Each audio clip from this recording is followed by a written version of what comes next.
happy to be there, man? What if you woke up and put your feet on the ground and immediately thank God for giving you one more day and approach that day with passion, joy, and resilience? How would you be? What kind of life do you think you would live? What if instead of carrying the stress and the frustration, you chose to carry gratitude and excitement? What if instead of holding on to the things that weigh us down, we let them go so we can make room in the backpack for things like laughter, fun, and connections with people? This is a new sort of mindset for many of you, and it's a practice thing. This doesn't happen overnight, and it doesn't happen by itself. Welcome to the David Adam Kurz Show.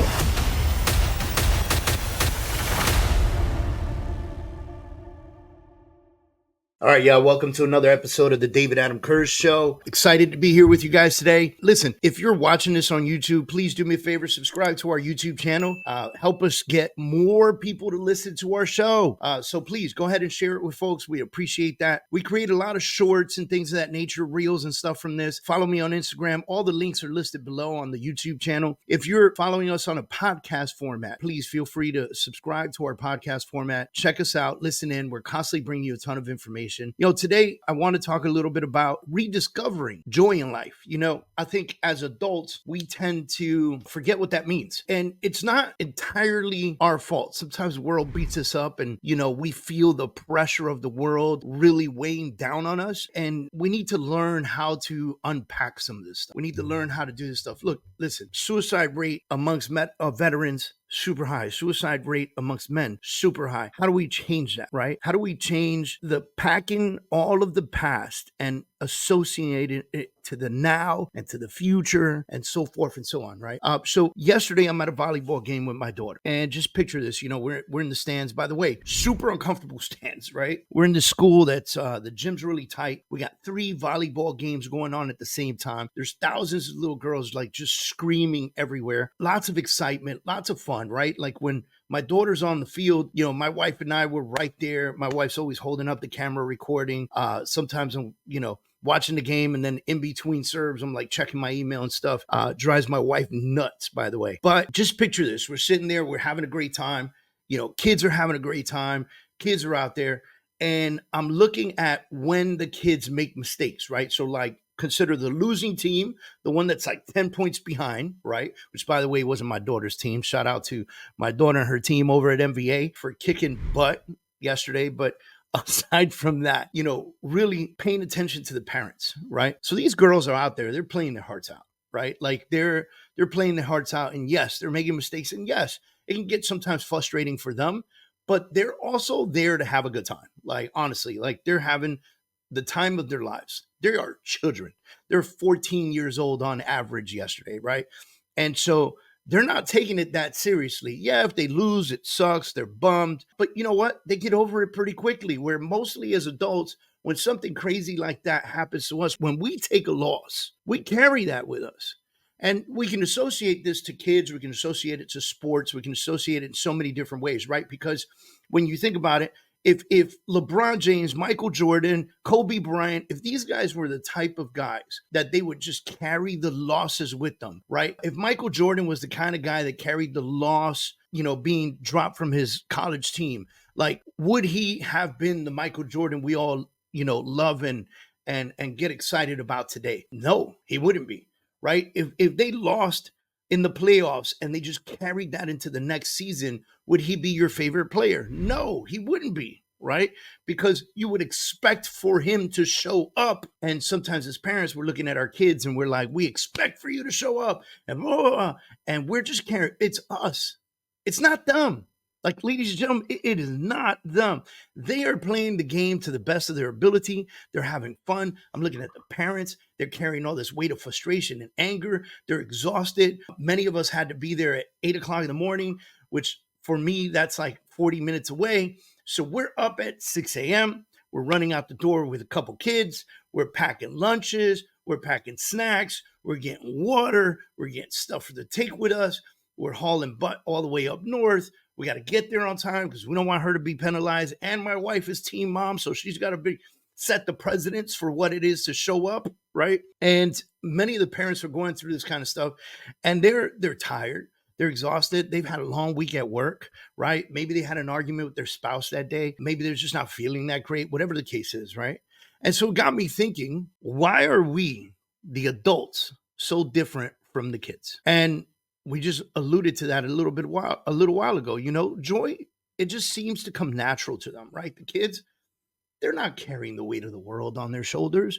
We're carrying the weight of the world on our shoulders for them, so that they don't have to carry the weight of the world. We are carrying the weight of the world to protect them, because as parents, especially if you're a good parent, right? Not all parents are great, but if you're a good parent, you are doing everything you can to protect and shield that child from the stones that are thrown at us. So we carry that weight. Problem is, we carry that weight and it leaks out.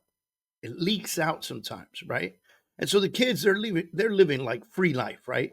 Like they're not overthinking the mistakes on the field. The ball goes, they think the ball is going to be an out, but it's in, and all the girls look at each other and they just start laughing. They're like, oh man, I thought that was going to be out. Oh, and the parents are in the stands. They're like, why didn't you just try? Why didn't you just try? That was so in. Why didn't you jump? Why did you let it pass you? And I'm like, yo, chill, like relax. Let the kids play the game. They will learn from the mistakes that they make on the field. And they laugh and they, listen, kids laugh easy, cry easy, and also move on pretty instantly, right? And everything just feels like a game to them. And my question to you is, when did we stop playing the game of life? When did we turn life into a military style mission and stop playing the game of life? Why do we carry the weight of disappointments, failures, responsibilities all on our shoulders? Why do we carry the weight of regret on our shoulders? And so it feels like we're just carrying a backpack, and every time we have a disappointment, a failure, a responsibility, or sometimes even that regret, another big stone gets added to the backpack for us to carry. And many of us, many of you don't know how to take that backpack off. You don't know how to unpack it. And we begin to believe over time, in your 20s, and then you're rolling into your 30s. For those of you that went to school or went to the military, whatever the case is, you're moving into new lives, new careers. And we begin to believe that life is supposed to be heavy and serious and exhausting. We're supposed to be angry all the time. And, we're supposed to take everything so daggone seriously. We're behind on the phone bill. Oh, got to take that so seriously. We're behind on the light bill. Oh, I got to take that so seriously. And you know what the crazy part is? When you take it so seriously like that, when you carry that weight on your shoulders, you perform at a lower level. You're not capable of performing at that high level. Go back to Michael Jordan, LeBron James, Eli Manning, Peyton Manning. These are some of my favorites, right? But when you think about this, every rock star quarterback that you ever knew, every basketball player that was a rock star that you ever knew, every 6-minute mile runner, 9-second 500-yard dash. I don't even know, guys. I'm not honestly, I'm not a big sports guy, but I'm using the analogy because if they live life like that, if they live life in that manner, would they be who they are today?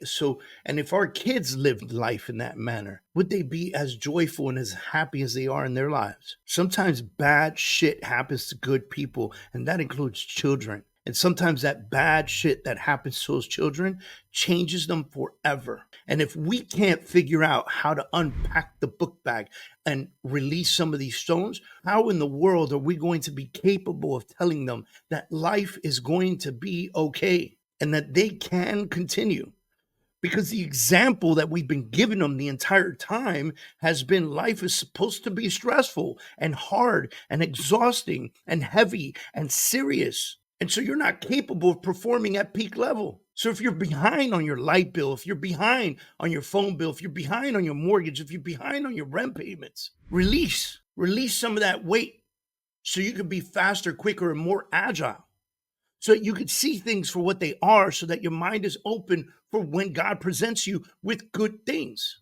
That way, you're capable of adjusting and making money to catch back up on those things. When you carry all the weight and you go and fall into the sadness and depression, you perform at a lower level, you are not performing at peak performance.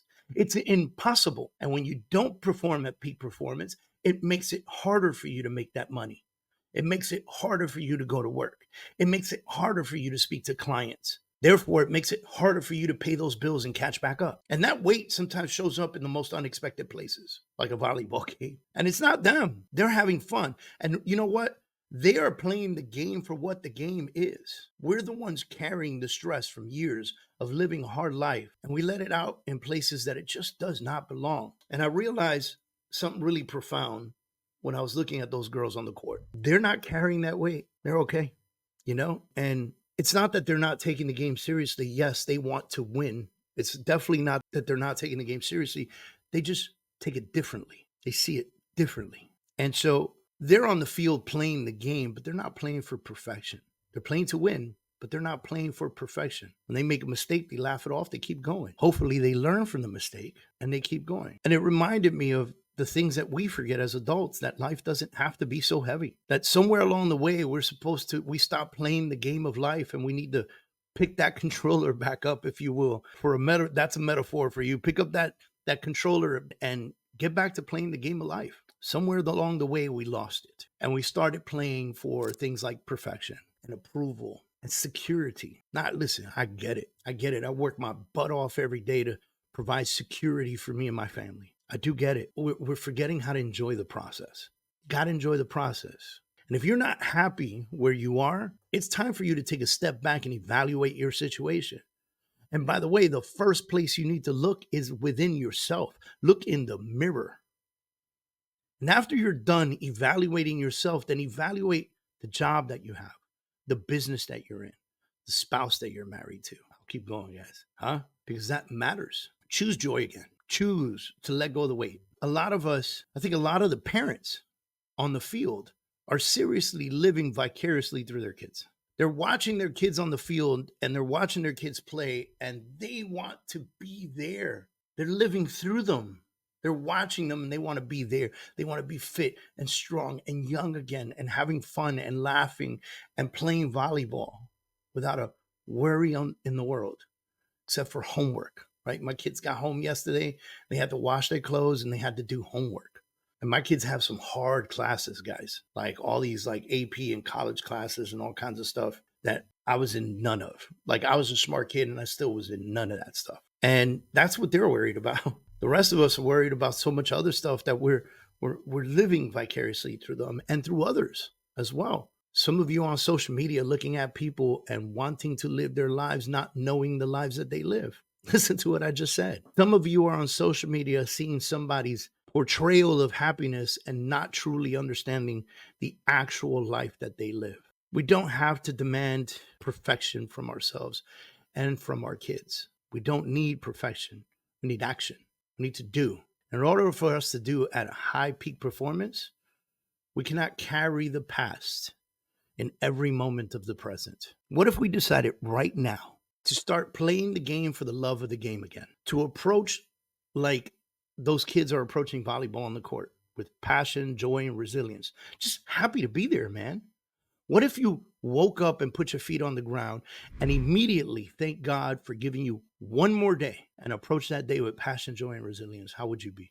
What kind of life do you think you would live? What if instead of carrying the stress and the frustration, you chose to carry gratitude and excitement? What if instead of holding on to the things that weigh us down, we let them go so we can make room in the backpack for things like laughter, fun, and connections with people? This is a new sort of mindset for many of you, and it's a practice thing. This doesn't happen overnight, and it doesn't happen by itself. This takes practice. This takes conscious shifting of the mindset, and then it takes massive amounts of practice, and you will fall back into that world every once in a while, and you will have to understand how to recognize it and how to get out of it. You will need that tool of recognition, of knowing where you are physically, mentally, and emotionally. And then when you make mistakes, when you have hiccups in your life, you don't look at them as failures. You learn from those moments and you just move forward with a smile on your face. Imagine that. Imagine that. So the next time that you're feeling frustrated, heavy, or over seriously, I mean, whether it's at a volleyball game or at work, or, even worse, sometimes when you're in those alone moments and you're in your own head and you start just spinning wildly, ask yourself, am I playing the game of life with the joy of a child? Or am I letting the weight of my past? Am I letting the weight of the world? And am I letting the weight of my present hold me back? The choice is completely ours to make. I say we choose joy. I say we choose to have freedom. I say we choose to plan and play the game of life with love and passion once again.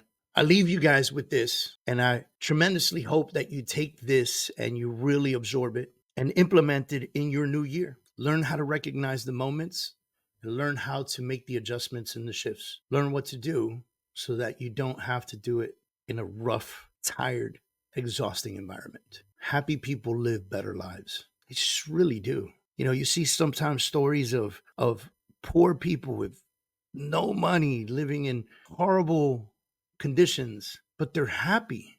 It's what they know, first of all. And they're happy. They're happy with their lives. They're happy with their decisions. They're happy with their families. They get to spend time with their families more often. They eat together more often. They do things like that more often. Where those of us that are on the grind and the struggle and living bigger and strong and more outlandish lives, we're in the grind and the hustle every single day, and we're missing things like dinners and family time. But we chose that. So don't get mad. You chose it. So choose to be excited about it. And let's choose to play for the love of the game again. See y'all later.